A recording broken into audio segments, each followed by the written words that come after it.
আরে একটা তো ধরাইব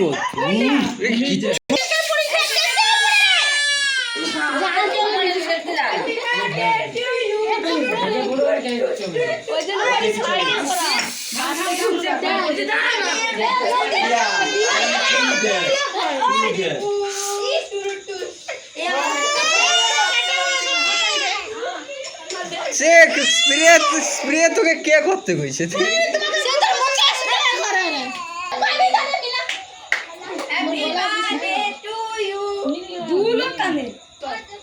Happy birthday to